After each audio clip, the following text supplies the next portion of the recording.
down on the corner, out in the street. Willie and the poor boys are playing. Bring a nickel, tap your feet.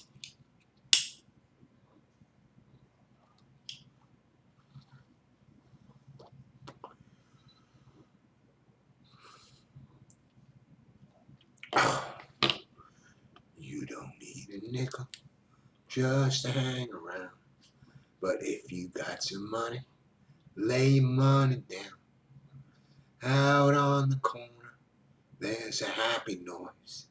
People come from all around to watch the magic boy.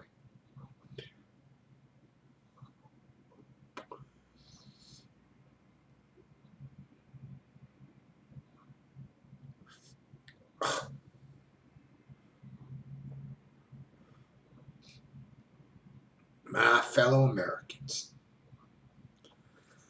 I bring to you today the truth about Bob Dylan. That's right. It's all in here. Everything you wanted to know about Bob Dylan, but were afraid to ask. It only cost you $15, that's all. $15 friggin' dollars on Amazon, postage included, to find out the truth about Bob Dylan. I meant like $5 a book or something, you know.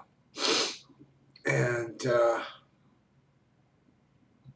the amount of hours that I put in to this project, I would say, I was getting less than 1/100 of a cent an hour. But the idea isn't money. The idea is to tell the truth about Bob Dylan, the truth that has not been told by any means. And, people think that Dylan hates me. Well, they're wrong.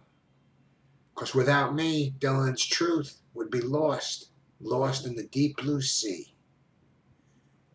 There's other books like Rick's book, Christopher Rick's, trying to explain Dylan's poetry. But how's he going to do it? He's not Jewish, first of all.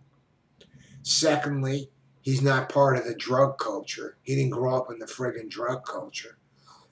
And thirdly, he's just not going to have the imagination to understand these things and to put himself in a different place and, try and get into this guy's mind, which I've done. And I've found some pretty ugly things.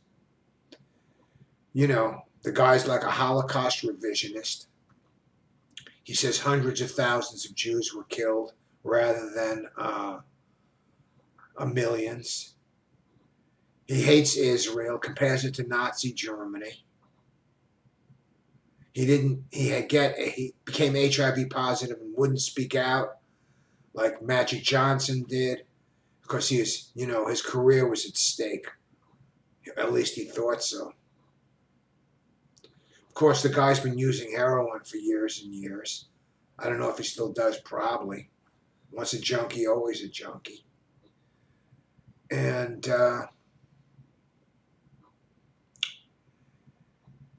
he's pro-Palestinian. He thinks that the Intifada was justified.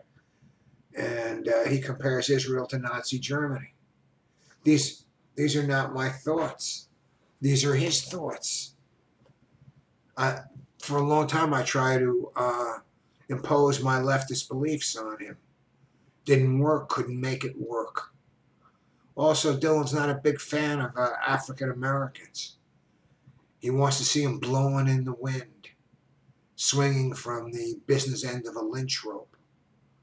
That's what Blowing in the Wind is about. It's also a pro-apartheid song, as is Like a Rolling Stone. You used to ride on the chrome horse with your diplomat. You used to have diplomatic relations with South Africa. It was the biggest producer of chrome, who carried on his shoulder a Siamese cat, who also shouldered a burden similar to the one that Americans have to shoulder, the white man's burden. A Siamese cat. Siamese is something identical. A cat is like a black man. He's a half cat. Ain't it hard when you discovered that he really wasn't where it's at?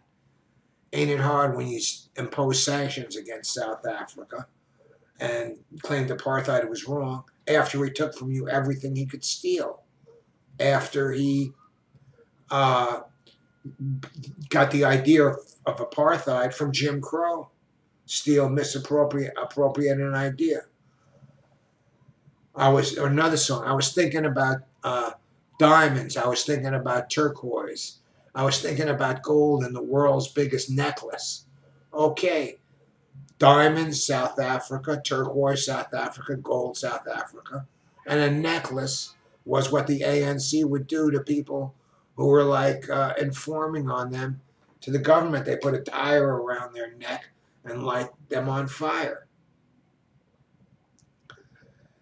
And, they had a nice marshmallow roast, But this is dog whistle politics. You've got to know that when Dylan says, how many years can the cannonballs fly before they're ever banned? How many years can the crazy black people fly off the handle before they're banned? Banned was what happened to people in South Africa when they joined the ANC movement. Their movement was restricted. They weren't allowed to communicate with other people. So these are dog whistle words that you have to know in order to understand Dylan. And I was part of the apartheid movement. So what can I tell you, It's all in here. It really is. It really is. The Devil and Bob Dylan. How Bob Dylan sold his soul to the devil. By AJ Weberman. That's me.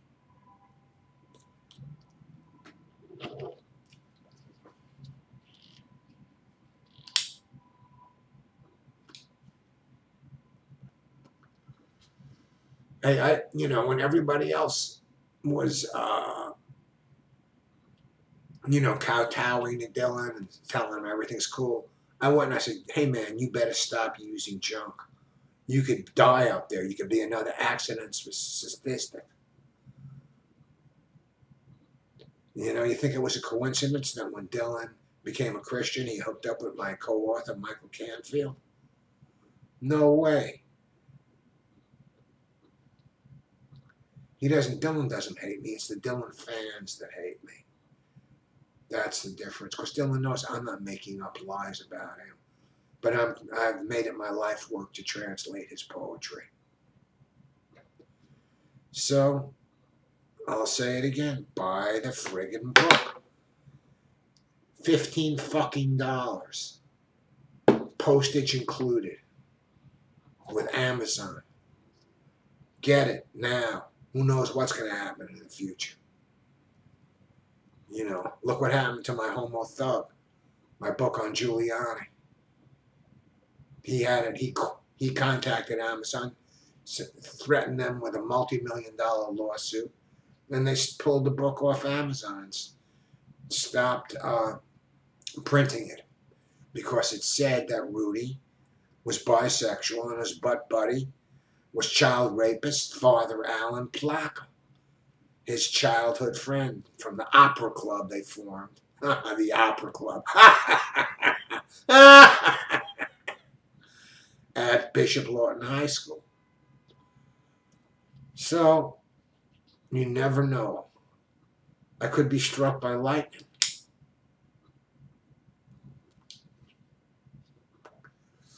Maybe that would sell the fucking books, Hey, it's worth a shot. Well, I'm afraid the dog wants its bone. To give it a pork bone now. It's 3:30. It's staring at me. And so I'll say adios. Vaya con Dios. Vaya con Allah.